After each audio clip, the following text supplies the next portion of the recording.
Clermont 6e accueille Bourg-en-Bresse 3e du classement, 3 points d'écart entre ces deux formations. C'est une rencontre au sommet assez inattendue. Clermont va jouer ce match sans Rivieran suspendu. Bourg se déplace sans Caddy. Un match qui peut partir dans tous les sens car Clermont a su faire de bons résultats en début de saison mais n'a remporté qu'un seul match sur ses 5 derniers. Bourg-en-Bresse est très en confiance, tout peut arriver dans cette partie. La première opportunité est pour les visiteurs. Et le but contre leur camp n'est pas loin pour les Clermontois, avec une tête très puissante vers son propre but. Pour un joueur de Clermont, c'est sans dommage. Des Clermontois qui passent à l'attaque et le point de pénalty désigné par Romain Delpech, l'arbitre du match. Un retour un peu trop tardif de la défense et le pénalty que va frapper Famara Diédiou. Et c'est au fond des filets, l'ouverture du score à la 22e minute pour Clermont.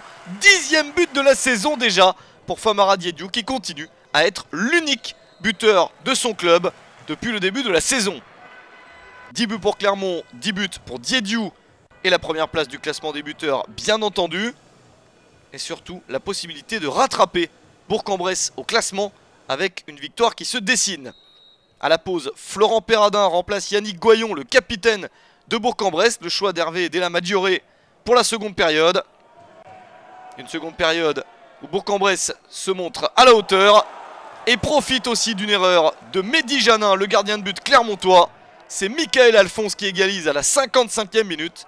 Son deuxième but de la saison. Un partout entre les deux équipes.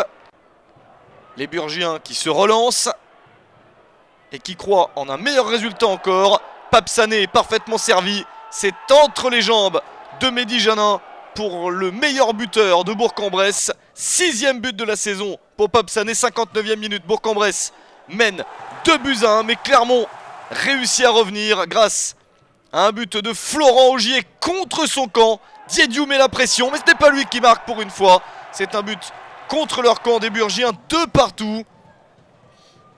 Bourg-en-Bresse qui repasse à l'attaque. Le match est comme prévu un peu fou et très disputé pour l'instant. 2 partout, ballon récupéré par Clermont.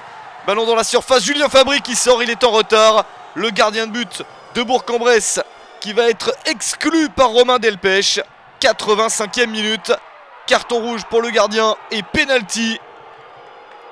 Peut-être l'action de la gagne pour les Auvergnats.